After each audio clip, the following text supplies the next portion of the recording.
Olá, pessoal. Bom, se vocês já assistiram às videoaulas das semanas anteriores, vocês já sabem que eu sou o Guilherme e eu acho que não vou precisar me apresentar de novo, certo? Na videoaula da semana anterior, assim como também na aula síncrona da mesma semana, a gente conversou sobre o Marcel Mauss e encerramos um pouco essa discussão sobre o surgimento da antropologia na França. E a gente fez esse encerramento da antropologia na França justamente com os debates e as controvérsias entre a escola sociológica francesa, de um lado, e o Gabriel Tarde, do outro.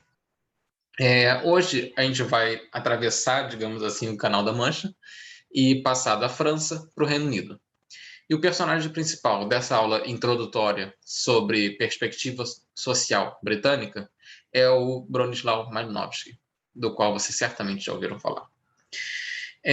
Vocês provavelmente já ouviram falar do Malinowski como sendo o fundador da antropologia social, o criador do trabalho de campo, o pai da etnografia.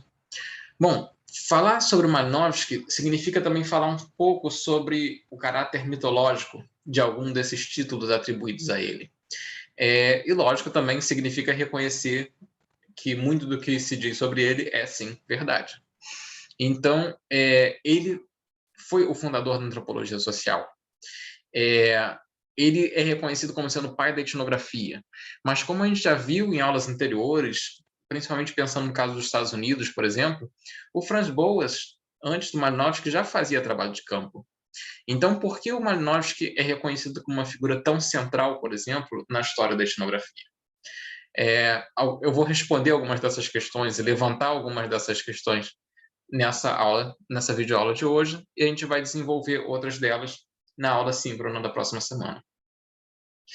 Bom, é interessante a gente considerar, né, que um dos grandes nomes da antropologia social britânica não é britânico. O Malinowski nasceu na Cracóvia, que hoje é a Polônia, mas naquela época, que ele nasceu no final do século XIX, se localizava na Áustria-Hungria.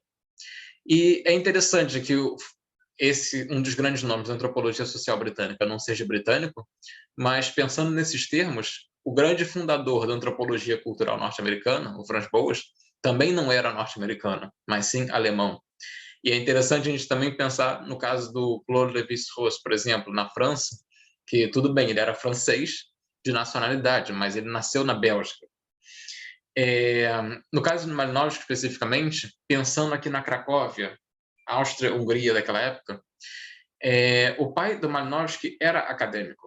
Ele era também professor universitário, não de antropologia, mas também significava que a família do Malinowski tinha uma situação financeira boa, era uma família já de intelectuais de mais de uma geração e tudo mais. O Malinowski começou os seus estudos de graduação na Cracóvia, e ele estudou matemática e também depois filosofia, e foi nessa época que ele começou também a se interessar por economia e por psicologia. E depois ele foi para a Inglaterra, se eu não me engano, em torno de 1910, para fazer o doutorado dele na London School of Economics, em Londres. E o doutorado dele foi em antropologia. Ele decidiu fazer antropologia depois de ter lido O Ramo de Ouro, do Fraser, que a gente já discutiu naquelas aulas iniciais do curso, quando a gente conversou sobre evolucionismo e tudo mais. Nessa época em que o Malinowski foi para a Inglaterra, no início do século XX, em 1910, os evolucionistas como Taylor, Fraser, como a gente já viu nas aulas anteriores, já tinham fundado departamentos de antropologia em Oxford e em Cambridge. E quando o Malinowski chegou na Inglaterra, já que ele foi fazer um doutorado em antropologia na London School of Economics, a London School também já tinha um departamento de antropologia, já tinham antropólogos trabalhando, dando aula lá. Então, isso já quebra um pouco essa ideia do Malinowski como sendo o fundador da antropologia social. Até porque vocês devem se lembrar que um dos textos que vocês leram dos evolucionistas justamente se chamava O que é antropologia social. Mas o que a gente pode pensar nesse sentido é considerar o Malinowski como sendo um dos fundadores, ou fundador, da antropologia social moderna, como a gente vai falar daqui a pouco. E vocês veem também que no texto que ele escreve, que, por exemplo, nesse que vocês leram, dos capítulos iniciais dos Argonautas, ele cita o Fraser. Ele cita um outro antropólogo chamado Charles Gabriel Seligman. Os dois eram britânicos. Os dois estabeleceram suas carreiras nesse meio acadêmico britânico. Inclusive, o Seligman foi o orientador de doutorado do Malinowski na London School. Então, o Malinowski talvez não tenha sido exatamente o fundador da antropologia social, já que, pelo que a gente viu, a antropologia social já existia, já estava estabelecida, já tinha seus departamentos, inclusive, na Inglaterra e no Reino Unido, de uma forma mais geral, no momento que ele chegou lá para estudar. Mas talvez a gente possa considerar ele como sendo um dos fundadores ou consolidadores da antropologia social moderna. E por que essa distinção entre antropologia social e antropologia social moderna? Porque o Seligman, que foi o orientador dele, fazia pesquisas, por exemplo, no Sudão. E a pesquisa dele era sobre etnias na África. E o livro mais famoso que ele escreveu, Seligman, não ele, Malinowski, se chamava Raças da África. Mas as teorias que o Seligman buscava defender sobre raça na África, afinal de contas, eram teorias racistas, eram teorias deterministas. O Fraser, bom, vocês devem se lembrar do Fraser, ele era evolucionista, certo? E a antropologia social moderna, da qual o Malinowski foi um dos grandes expoentes, era contra qualquer tipo de determinismo ou evolucionismo. E aí, uma das grandes sacadas do Malinowski para essa antropologia social que já vinha se consolidando no Reino Unido da época. Uma coisa interessante a gente considerar em relação à biografia do Malinowski, que mudou radicalmente a forma como ele foi fazer seu trabalho de campo, como ele foi estudar seus nativos, entre aspas, é que ele tinha planos de fazer seu trabalho de campo entre aborígenes australianos. Então, em 1914, ele foi fazer a sua primeira expedição à Austrália. Mas vocês devem se lembrar o que aconteceu também em 1914. Começou a Primeira Guerra Mundial. O Malinowski, ele era da Áustria-Hungria. E a Áustria-Hungria estava em guerra contra o Reino Unido na época. Então, voltar para a Inglaterra dessa expedição na Austrália não era exatamente uma opção, porque ele, como cidadão austro-húngaro, não seria bem-vindo na Inglaterra nos tempos da Primeira Guerra Mundial. E voltar da Austrália para a Áustria-Hungria seria um trajeto quase impossível. E a Austrália, nessa época, em 1914, já tinha se tornado independente do Reino Unido, porque a independência da Austrália foi em 1901. Mas a Austrália ainda pertencia à chamada Commonwealth, que é aquele grupo de países que reconhece a existência, a importância e o poder político da família real. Então, eles reconheciam a família real. A Austrália tinha laços políticos de muita cumplicidade com o Reino Unido. Então, ficar na Austrália e fazer trabalho de campo com aborígenes australianos, como Malinowski planejava fazer, poderia sim ser muito arriscado, porque ele estaria exposto. Dependendo da magnitude que a guerra tomasse, a Austrália teria que apoiar o Reino Unido na guerra, e ele seria um cidadão de um país hostil naquele território. E foi aí que ele acabou indo para as Ilhas Trobriand. Então, que esse não era o planejamento inicial dele. Ele não estava aprendendo as línguas que ele teria que usar nas Ilhas Trobriand antes de fazer essa viagem. Ele conhecia pouquíssimo sobre as Ilhas Trobriand para realmente se estabelecer ali, mas meio que uma decisão tomada em cima da hora para garantir a sobrevivência dele, ele entrou no navio e foi para lá. Então, ele acabou passando um bom tempo nas Ilhas Trobriand, ao longo de várias expedições, não só essa, de 1914, e cada expedição dessas foi relativamente longa. Em algumas delas ele passou um pouquinho menos de um ano, ou então exatamente um ano. E ele acabou fazendo trabalho de campo nas Ilhas Trobriand, como também na Papua Nova Guiné e em várias outras ilhas na Melanésia.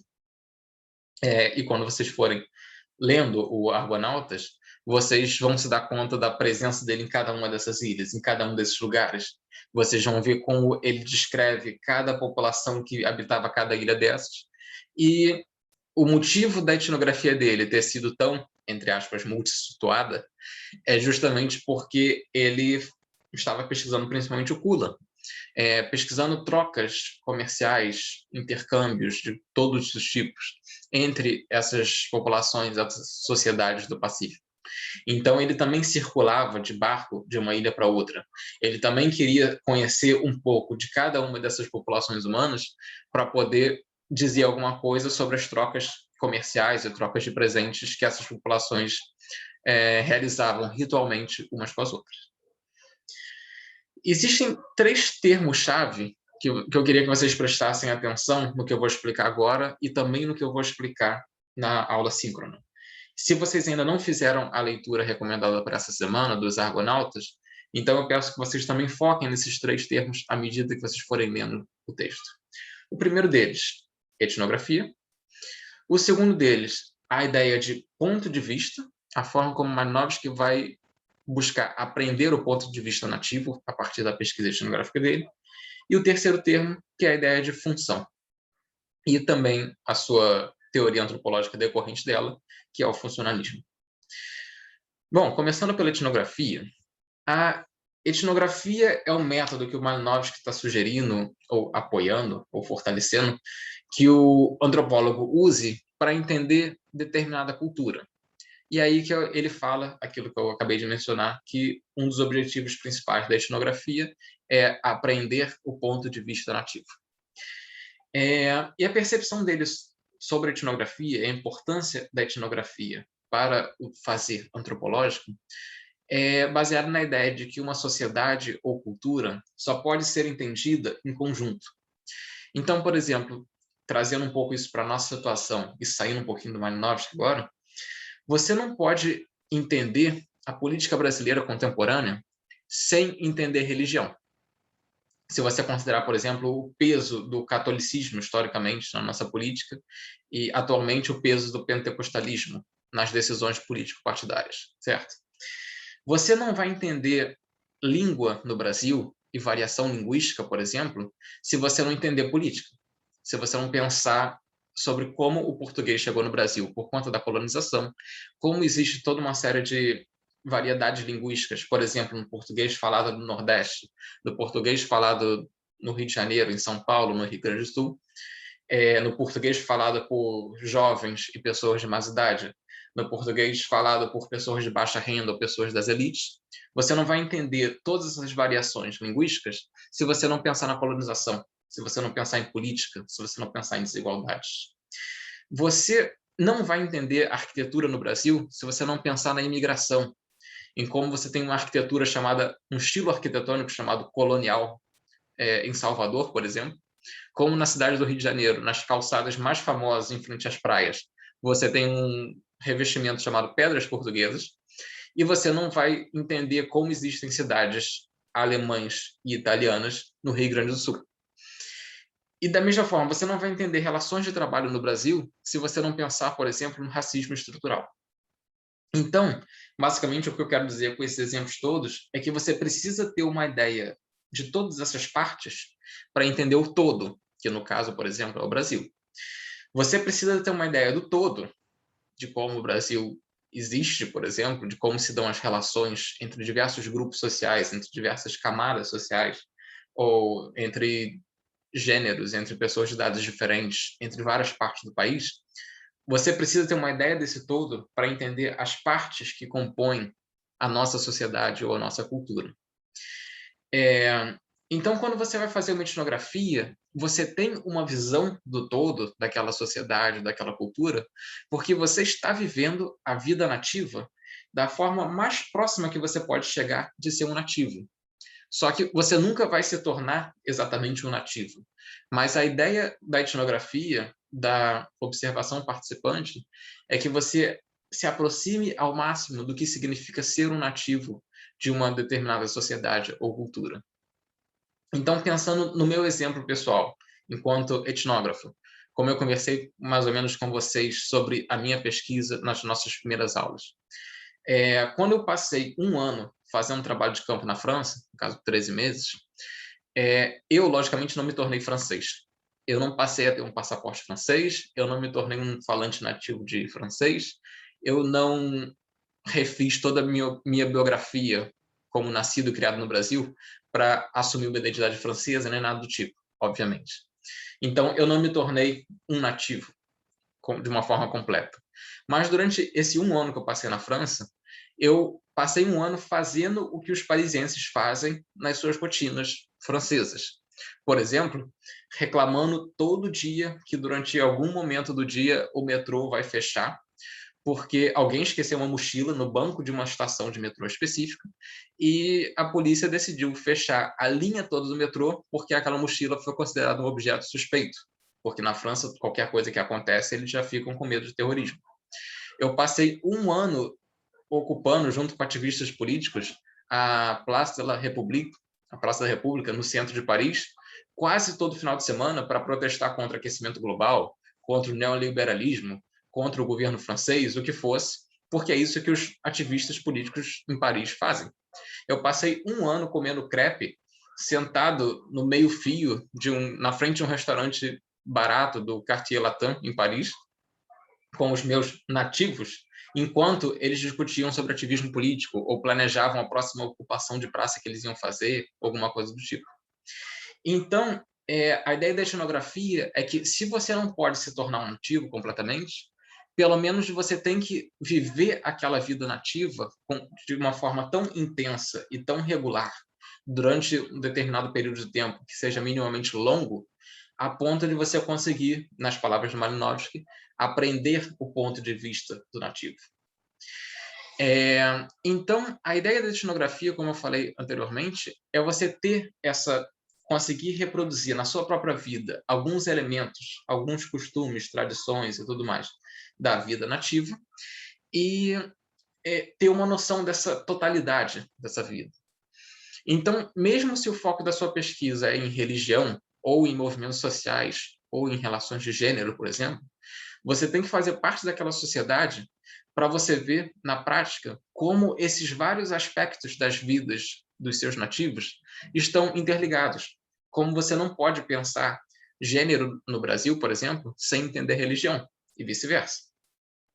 Então, quando você percebe essas conexões entre política, entre gênero, entre movimentos sociais, entre religião e tantos outros elementos, o que você percebe é a função de cada elemento desses, ou de cada ritual, ou de cada conjunto de leis, ou costume, ou ideia, a função de cada elemento desses para manter o equilíbrio daquela sociedade específica. E daí, essa ideia de função, o Malinowski acaba sendo funcionalista, certo? Então, a ideia do funcionalismo do Malinowski é que os seres humanos têm determinadas necessidades. Então, os seres humanos precisam, por exemplo, estabelecer relações de interdependência, precisam se alimentar, precisam conviver harmoniosamente com as pessoas e com a natureza e com o mundo à sua volta, precisam se proteger dos perigos à sua volta, precisam se aquecer no frio, precisam se transportar de um lugar para outro e tudo mais. Essas são algumas das necessidades humanas. E as instituições sociais e culturais, e alguns exemplos dessas instituições são, por exemplo, as leis, os conjuntos de crenças, as tradições e tudo mais, essas instituições vão, digamos, desempenhar alguns papéis complementares umas às outras para garantir que essas necessidades humanas vão ser satisfeitas. Então, vamos pensar, por exemplo, na Universidade de Brasília, certo? Do que é feita uma universidade? Pensando de uma forma bem básica, assim, você tem alunos, professores, você tem um campus com milhares de prédios, com milhares de salas de aula. Então, a universidade não pode funcionar, não pode existir sem esses elementos, certo?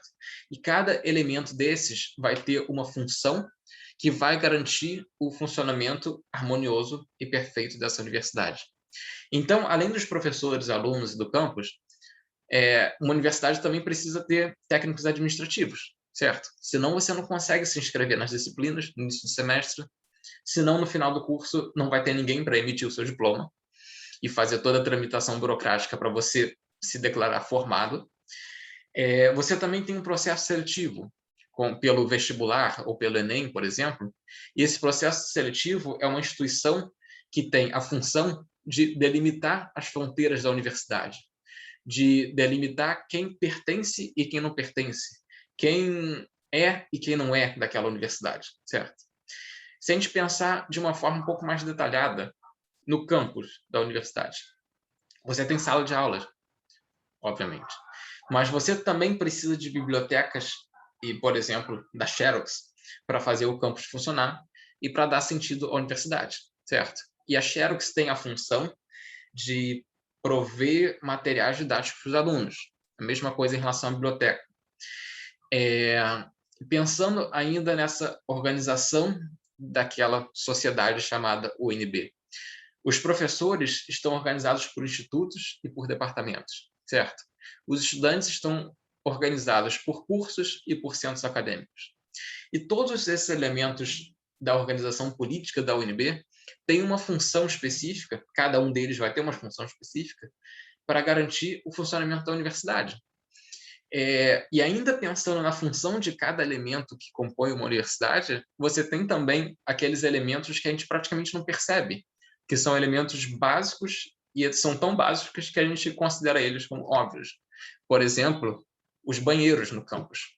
Se você tivesse um campus do tamanho do campus da Universidade de Brasília, sem nenhum banheiro, ninguém ousaria passar mais de 2 horas no campus, porque 2 horas depois, no máximo, as pessoas iam começar a se preocupar em sair dali para encontrar o banheiro mais próximo. Certo?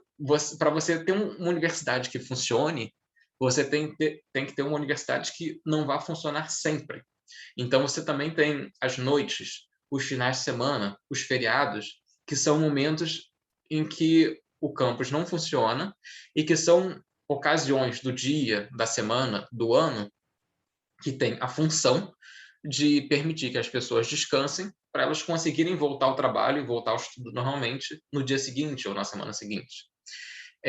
Você também tem ocasiões cerimoniais, você também tem rituais com determinadas funções. Então, você tem cerimônias de formatura, existe também a emissão de documentos, como, por exemplo, diplomas históricos escolares, que tem a função de marcar a conclusão da sua etapa de formação dentro da UNB. Porque, afinal de contas, convenhamos, se você fosse entrar no curso de graduação em Ciências Sociais para não se formar, para não receber um diploma no final da sua graduação e você não poder usar esse diploma no mercado de trabalho, você muito provavelmente não entraria na universidade. Então, o diploma tem a função de garantir o funcionamento harmonioso da universidade, por mais que ele pareça um detalhe, digamos assim, nesse funcionamento todo. E, afinal de contas, se a gente pensar na universidade inserida numa sociedade mais ampla, qual é a função da universidade? Lógico, isso não é uma pergunta que eu vou responder nesse vídeo. Mas, por exemplo, a universidade pode providenciar mão de obra qualificada para o mercado? A universidade vai formar pensadores críticos? Lógico, cada governo, cada reitor, cada universidade vai ter o seu foco diferente. E uma das características de determinadas formas de governo, por exemplo, é fazer com que a universidade não tenha a função de formar pensadores críticos, por exemplo.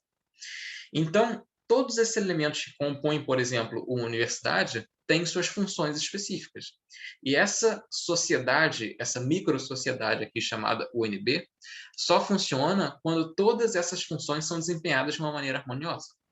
Em outras palavras, se os técnicos administrativos entrarem em greve, as aulas são afetadas.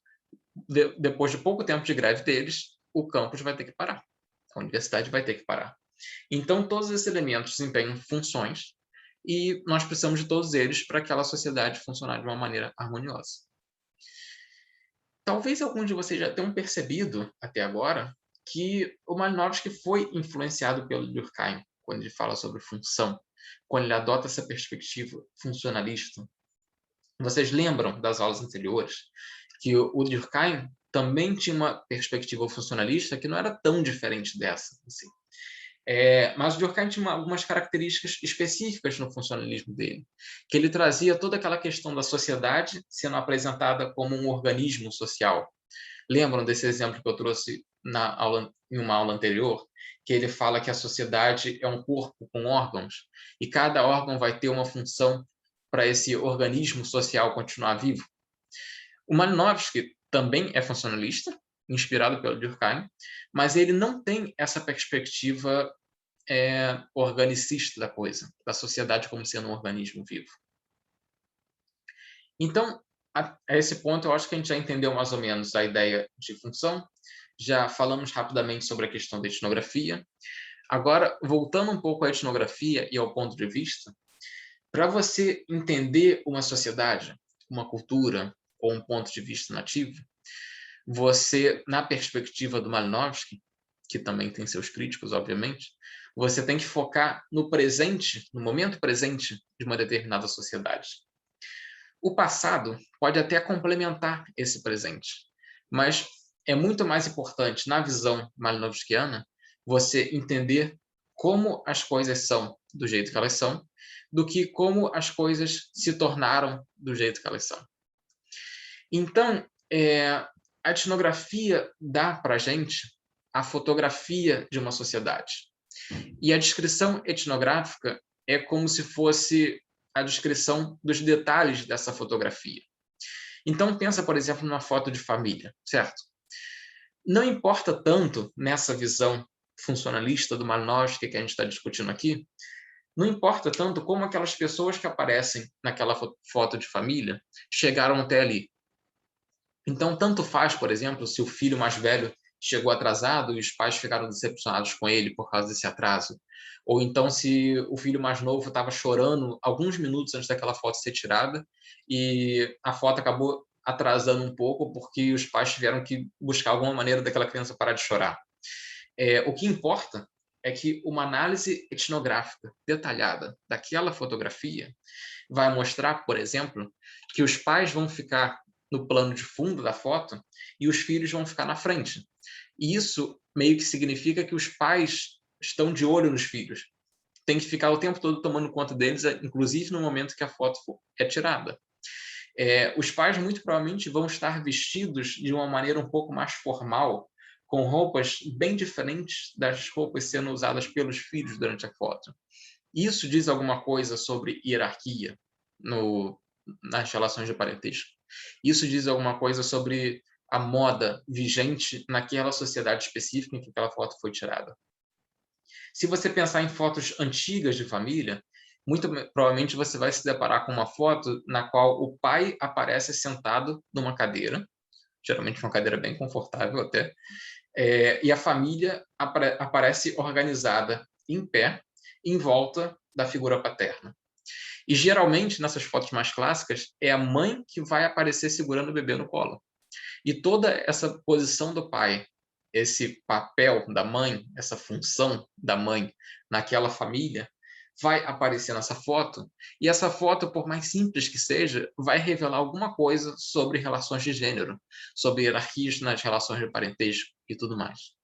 Então, a etnografia, na visão do Malinowski, seria uma fotografia na qual todos os elementos que aparecem na fotografia são descritos em detalhes. Mas a grande sacada de se pensar na etnografia como sendo uma fotografia é pensar que a fotografia é estática. Então, a fotografia não é um filme. Você tirou a foto, ela ficou registrada naquele momento específico. E a etnografia vai ser a descrição de um momento específico, de uma sociedade específica. O que significa que, alguns anos depois que determinada etnografia for feita, aquela sociedade vai, sim, se modificar.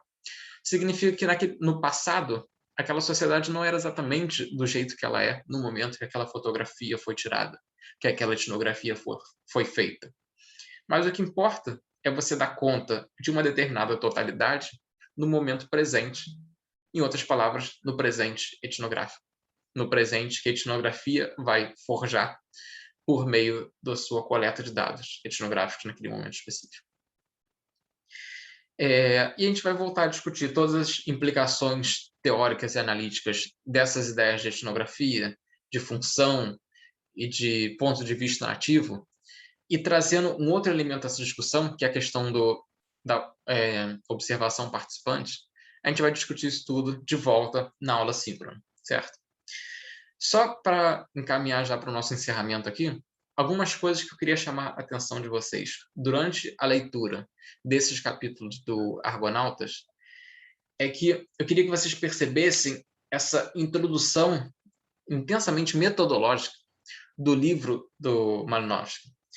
E percebam como essa introdução é bem metodológica e como os outros capítulos que eu indiquei para a leitura de vocês, dessa próxima aula, ilustram a metodologia do Malinowski. Então, é como se a introdução do Argonautas fosse o discurso e os outros capítulos fosse a prática. Esse discurso tomando forma prática e como a metodologia e a etnografia vão se complementando e dialogando ao longo do livro. Então, só para vocês saberem na hora da leitura, o capítulo mais importante para a teoria antropológica nesse livro é justamente a introdução. Se vocês não estiverem com tanto tempo para ler o livro todo, leiam a introdução, que essa é a parte central da coisa toda. E os capítulos, se vocês tiverem tempo, deem uma folheada neles, pelo menos, leiam algum parágrafo aqui e ali, justamente para vocês verem como o Malinowski descreve etnograficamente os grupos, as sociedades, as práticas que ele está estudando. E esse é o segundo ponto que eu quero chamar a atenção de vocês aqui, durante a leitura de vocês. Percebam o caráter cinemático das descrições do Malinowski. Percebam essa ideia de fotografia em ação. Como ele descreve, por exemplo, as ilhas, as paisagens, os cenários, o estereótipo físico, por exemplo, o tipo físico de cada povo, de cada sociedade que ele está estudando, e como isso tem por objetivo te transportar um pouco para aqueles cenários, te trazer um pouco para aquelas aldeias onde ele viveu enquanto etnógrafo. E a ideia é basicamente recriar um pouco para você, leitor, a experiência que ele, etnógrafo, teve enquanto ele está morando lá. Basicamente, se você, leitor, pode nunca, talvez, pisar na Ilha Trobriand, talvez você nunca veja aqueles povos, nunca esteja naquele lugar, pelo menos com a leitura você vai se transportar um pouquinho para aqueles espaços. Que é uma característica, lógico, que vocês vão ver, e certamente já viram, em muitos romances. Mas essa questão da descrição etnográfica detalhada vai ter esse caráter fotográfico, justamente também no sentido de te transportar para aquele espaço, com essas descrições cinemáticas detalhadas, com muitas influências visuais, descrevendo as paisagens e detalhes, e falando justamente, era um dia quente. Essa região é uma região inóspita. Aqui é um lugar onde você se sente seguro ou não, que você se sente isolado ou não. Então, ele vai trazer todos esses elementos sensoriais para te transportar ao máximo para as Ilhas Trobriand, junto com ele. O terceiro elemento que eu queria que vocês prestassem atenção na leitura é a forma como ele apresenta o etnógrafo. Vocês certamente vão perceber que, talvez pela primeira vez, e isso a gente vai discutir na aula síncrona, como sendo uma das grandes contribuições de Malinowski, ele está humanizando o etnógrafo.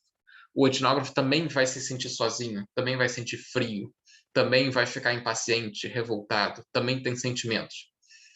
E o fato de que o etnógrafo é um cientista, mas também é um ser humano, vai ter um peso enorme, não só para a carreira dele, como também para a vida pessoal dele e para toda a metodologia e a teoria que ele está propondo a partir disso tudo. E uma última pergunta que eu quero deixar para vocês é, afinal, se o Boas e vários outros antropólogos que a gente viu até agora já tinham feito trabalho de campo, o que resta ainda de tão único na proposta etnográfica do Malinowski? Que alguma coisa tem que ser única e original nessa proposta dele, senão a gente não estaria lendo ele como um dos clássicos da antropologia, correto? Então, na aula síncrona, eu vou falar um pouco também sobre os outros livros que o Malinowski escreveu. Porque nesse livro, Os Argonautas, como vocês vão ver, ele escreve sobre o Kula, ele escreve sobre rituais de troca, ele fala sobre trocas comerciais. Mas ele também tem outros livros, por exemplo, sobre ritos e formas de magia relacionados à agricultura. Ele também escreve sobre crime e transgressão, e vários outros temas que a gente vai discutir em mais detalhe na aula síncrona. E também, na aula síncrona, eu vou conectar toda essa contribuição teórica e metodológica dele à continuidade da vida acadêmica, profissional, etnográfica dele. Que ele também teve uma vida acadêmica trabalhando na Inglaterra, depois nos Estados Unidos, e em outros momentos da vida dele, mais para o final da vida, ele fez trabalho de campo até mesmo no México. Mas essas são outras questões que a gente vai discutir em mais detalhes depois. Certo, pessoal? Então, obrigado a todos que assistiram o vídeo. Tenha uma ótima semana e nos vemos na próxima aula.